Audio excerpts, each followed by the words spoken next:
Go inside the Crimson Tide with your hosts Rodney Orr and Gary Harris, keeping you informed on everything Alabama.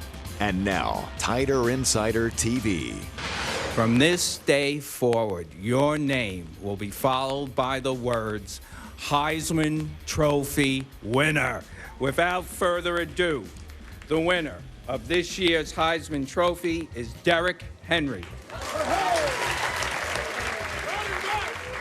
How about that? Good evening, everybody, and welcome in to Tider Insider TV alongside Rodney Orr, who his name once followed the words Corpus Christi, Texas' most eligible bachelor. I'm Gary Harris. I'm just eligible, I guess. But this is Tider Insider TV, brought to you every week by Buffalo Rock Bottling Company. Rodney, you're going to like this, man.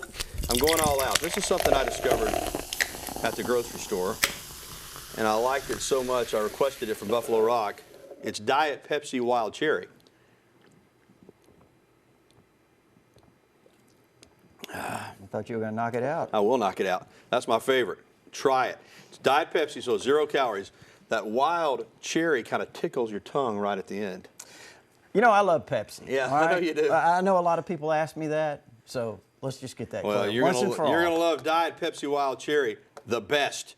Pick it up or ask for it the next time you're at your local grocery store. Rodney, let's get back to Derrick Henry, though. That's the man of the hour. Yes, it's no longer speculation. Derrick Henry is the 2015 Heisman Trophy winner. Henry's the 5th Alabama player in the last 7 years to be a Heisman finalist. Let that sink in for a moment. But he's the second from Alabama to win the award, joining Mark Ingram in 2009. It was exciting, but a long night for the junior in New York City. Plenty of people congratulated him after the ceremony. And you know what? He responded to every one of them. All of them are cool, and all of them I'm thankful for, because there was a lot of people that reached out to me with some congratulations and proud of me. Last night, I was up so late because I texted everybody back. I texted my phone, so thank you. I really appreciate it. How many did you have? I like 500 texts. Really? Wow. Everybody you replied to everybody? I didn't go to sleep until I replied to every single person. What time was that? I was like 3 in the morning. You got to love that. Yeah. We responded to everybody. Now, we both predicted Henry's Heisman last week, and he ended up getting nearly 300 points more than runner-up Christian McCaffrey of Stanford. So it was not a runaway victory, but a sizable margin. Rodney, let's discuss more this incredible season. Certainly now, Derrick Henry, among all the legendary names in Alabama football history, is the most honored football player as a collegiate player in the University of Alabama's storied history. It's amazing, isn't it? It is. And when you think about a guy, Gary, when he was recruited, obviously he rang up some huge stats. I mean, he's the all-time high school leading rusher from Yulee High School in Florida. And, you know, he rushed for over 12,000 career yards. And there were a lot of people who said he would not be a running back in college. I remember the first time I interviewed him. You know, when you look at those numbers and you look at him in high school, you watched his video, you know, you thought maybe this guy becomes a outside linebacker or something in college. You know, I remember asking him, Derrick, you know, is there a chance, would you be willing to play another position? He said, not really. He said, my position or my passion is running the football. I want to be a running back. I'm going to be a running back. And he proved a lot of people wrong. You know, Ronnie, what's really amazing, the first 6 games, or halfway through the regular season, he was having a good year. Yeah, a he was. Year. You're right. But those last 6 games, he went crazy. 200-yard games became commonplace. He had 271 in the Iron Bowl, breaking Bo Jackson's single-game Iron Bowl record on 46 carries.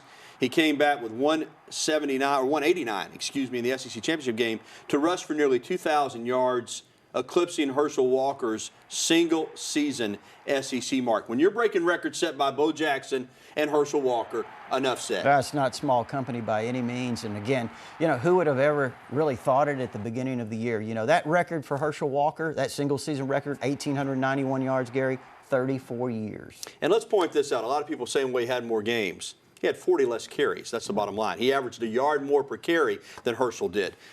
Henry averaging 5.9 yards per carry, Herschel 4.9 in his best season. So the numbers don't lie. Derrick Henry, phenomenal, and the payoff, the Heisman Trophy. Now, of course, Rodney, you know he wants to pay off Alabama with a national championship. 2 more wins needed to do that. Hey, some news within the last few hours that affects Alabama, last couple of hours, actually. Montana State quarterback Dakota Prukop announced his decision to transfer to Oregon. Alabama had made a late charge, Rodney, and really gave him something to think about. He's a graduate transfer, so he'll be eligible right away. I know Alabama's got a lot of good young quarterbacks on the roster, but nobody coming back next year really has some experience. So that's why they wanted to try to add this guy. Last year at Montana State, over 3,000 yards passing, nearly 800 yards rushing, accounted for 39 touchdowns. He's a talented guy. Would have been nice to have added him to the roster, but Oregon had been on him longer. They had been in on him longer. Alabama first really made contact last week. Gary got him in here on a visit. I believe if Alabama maybe had earlier contact, they might have been able to get him. But, you know, at the same time, you mentioned they've got some guys now, some young players that at that position. Cooper Bateman, who was a backup, is back. So, you know, they've got some guys to work with, and you never know. There's going to be some other guys that I think their names may pop up as possible transfers, much like Prukop's did. And another player that may be getting away from Alabama is Eddie Pinheiro, the place kicker who commonly posts videos of himself making 70-plus yard field goals on YouTube. Decommitted from Alabama. Florida now looks like they're making a strong push. Should announce a final decision soon. What's your gut feeling My there? gut feeling, and again, it's gone back and forth. So, but, you know, the latest would be, I would think, Florida. Because why would he decommit if he's going to recommit to Alabama? But again, you know, I do think it's been in limbo, Gary. I know it's been a very difficult decision for him. Was on an official visit to UA this past weekend. Still to come on Tider Insider Television, the two Cotton Bowl head coaches talk about their college football playoff semifinal matchup. Plus, a new defensive coordinator to replace Kirby Smart. We'll discuss the hiring of Jeremy Pruitt next. And as always, later on, we'll be getting your phone calls, emails, and tweets. The number is always 205-348-WVUA. That's 348-9882. Email us at TITV@WVUA23.com or reach out to us on Twitter using the hashtag TITV. We'll be right back with the only show that takes you inside the Crimson Tide, the award-winning Tider Insider TV. Will return right after this timeout.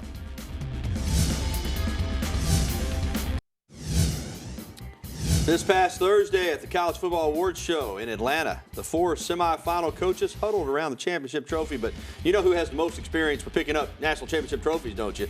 Stoops has got one, but Nick Saban's got four of them. He's looking for a fifth. Antonio and Dabo Swinney looking for their first. Welcome back to Tider Insider TV. It's an interesting group of coaches, Rodney. They all know each other well. You have Bob Stoops and Dabo Swinney, who played each other last year in the Russell Athletic Bowl. Clemson blew out Oklahoma. And on the other side, Nick Saban and his former assistant, Mike D'Antonio. Coach D'Antonio, Mark D'Antonio, of course, coached for Nick Saban when Saban was the head coach at Michigan State. And they will face each other in the Cotton Bowl in Dallas on New Year's Eve. Now, even though they've been focused on recruiting in the last week, they have already watched plenty of tape of each other's team. While you're recruiting and flying around on the plane, you do watch the other teams that you're going to play. And one thing I did see after the Florida game on Saturday is I got home just in time to watch Michigan State go 22 plays in 9 minutes or something and score a touchdown. And, you know, that told me probably as much as I needed to know about that team in terms of the grit that they have, the kind of competitive spirit they have, how they believed in one another and they thought they could win the game. And the fact that they won several games this year, you know, late in games by making big plays, you know, tells you a lot about the confidence of the team and how they compete in a game. So they're a very physical team and they run the ball, play really good defense. So this is going to be a real challenging game for us. Well, I've taken every opportunity to watch film in the midst of this recruiting. And what I know about Alabama, first of all, is what Nick has done. When I watch their football team, I see guys play with great technique. You know, I watch their corners, their balance. I watch how firm their defensive line is. I watch the running back. I watch their offensive line. I see great precision. I see great technique, and I see guys playing together. You know, I don't know all the names yet, but I will. I know numbers, and some of those numbers are big numbers. With that being said, you know, we got guys too, and our football team knows how to win right now. And that's what we've been able to do. We've won a lot of football games, so quite sure that we'll come to play. A lot of respect between these two coaches, that's for sure. Similar styles. Of course, we'll have plenty of analysis on this big game coming up the next couple of weeks on TITV. Well, Rodney, last week Nick Saban announced that Jeremy Pruitt is returning to Alabama as the new defensive coordinator. Of course, Pruitt and Saban know each other very well. Pruitt worked for Saban from 2007 to 2012 before moving to Florida State, where he coordinated a national championship defense and then 2 years at Georgia. After Kirby Smart took the head coaching job with the Bulldogs, Alabama brings back Pruitt from Georgia. Just your thoughts on this hire. It seems like, to me, it'll be a pretty seamless transition. Yeah, I think it's a great hire, Gary. First of all, he has experience in the Nick Saban system. That's extremely important. I think when you look at Jeremy Pruitt, he is a great young coach. The sky's the limit for him in that regard. And I also think I really like Jeremy Pruitt as a recruiter. I think he's one of the best recruiters and one of the best talent evaluators in the country. So I think it's a tremendous hire for Alabama. And, you don't really skip a beat. Has a reputation as a strong personality. But, again, Coach Saban has worked with him before, so you don't think there'll be any issues there at all? Oh, absolutely not, no. All right, Rodney, basketball, Alabama staying tough, winning 51-50 against Clemson on Sunday in Greenville, South Carolina. It was the Tide's fourth straight road win. How about that? Last week, the Tide announced that freshman point guard Dejon Ingram was out for the rest of the season with a foot injury, but it was next man up for the Tide. Shannon Hale had 12 points and 7 rebounds in the win, and senior Retno Basahan poured in 23, a career high. He was the SEC Player of the Week. Alabama is now 6-2 on the season and will play Winthrop tomorrow night. Rodney, this basketball team, we're going to talk more about it in just a moment, but right now here's Avery Johnson saying we're having success, but we're not overconfident in any sense. We're not overconfident by any stretch of the imagination, but they are starting to believe in what we work on in practice and having the correct practice habits, how they can carry over on the floor. We've identified some problem areas with teams in terms of how they function offensively, and we try to address those problem areas with our defense. And, Ron, when you're winning this many close games, and they're winning a lot of them, against Wichita, against Notre Dame, against Southern Miss, against Clemson, there's some coaching in that. Well, that's what I was going to say. The difference between this team and last year's team, for example, I think they're finding ways to win games and not lose games. Great point. And it's not just the men's basketball team that's playing well. We'll take a look at the women's squad. Hey, they're 9-1. That's coming up. Plus, we will take your phone calls, emails, and tweets. Again, the information posted right there on your screen. Go ahead and give us a ring now. Phone calls coming up when we return to Tider Insider TV. You stay with us.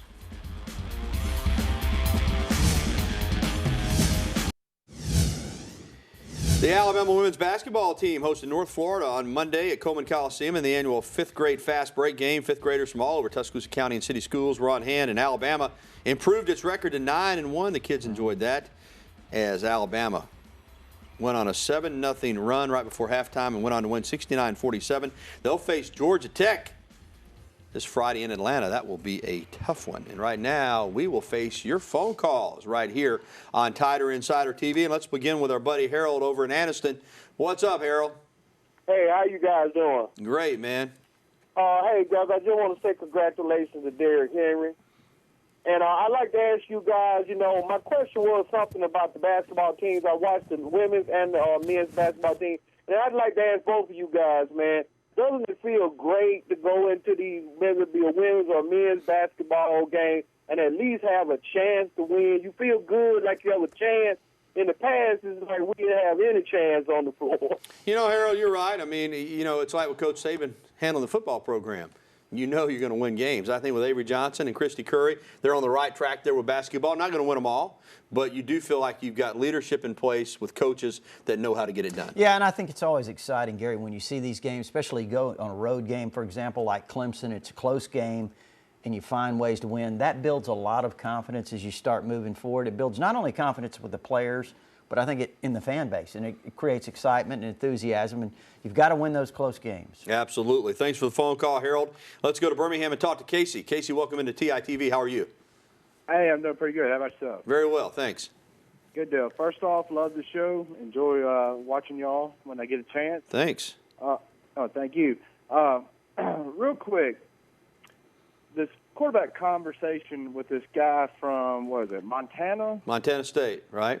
Yeah, Montana State. I mean, that's great that we go out and we try to get, somebody that's a junior college or whatever that can come in for his senior year and play. But the pedigree of players that we have as quarterback, as in Blake Barnett, that was highly recruited by Lane Kiffin out of California, why can't we just play him for his All right, Casey. sophomore, It's a good point, and Rodney and I will answer that. Quarterback's a developmental position, and just because you have talent doesn't mean you're ready to play.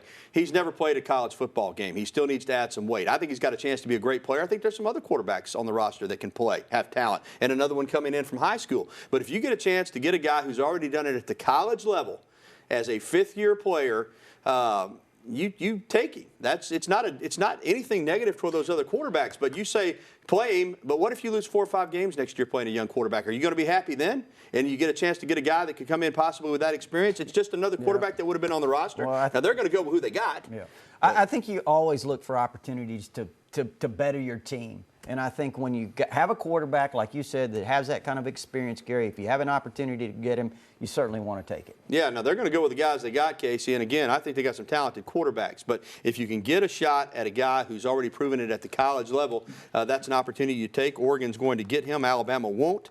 But I don't see any problem with recruiting a guy who could come in and play 1 year when you're trying to find a quarterback on your roster. All right, we're going to take a timeout here on the program. We'll be back with more of your phone calls. And also, we'll be talking about Scott Cochran here in a little bit. His decision to stay at Alabama has a lot of people happy. This is TITV. Give us a call, 205-348-9882. We'll be back after this.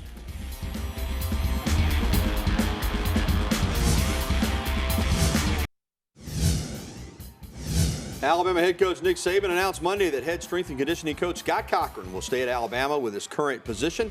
Cochran has been at Alabama since Saban's arrival in 2007, but recently had an offer and an opportunity to go with Kirby Smart to Georgia. Keeping Cochran at Alabama is coming at a high price, though. Reportedly, he is going to be now making over $500,000 a year as a strength and conditioning coach. But, Rodney, this has a lot of Alabama fans excited, and why not? I mean, the guy does more than just tell guys to lift weights. He's around them all year. He helps build that fraternal bond that you need on football teams and has done a great job. Yeah. And obviously, Nick Saban wanted to keep him. I think he's done an outstanding job, not only obviously developing them physically or helping develop them physically, Gary, but, you know, you talk to people around the program, they say he's a great mentor to a lot of these players. So I think his role, he's done an extremely good job in his role. He's very valuable. All right, let's go back to your phone calls. Bill is with us in Vance. Bill, welcome into the show.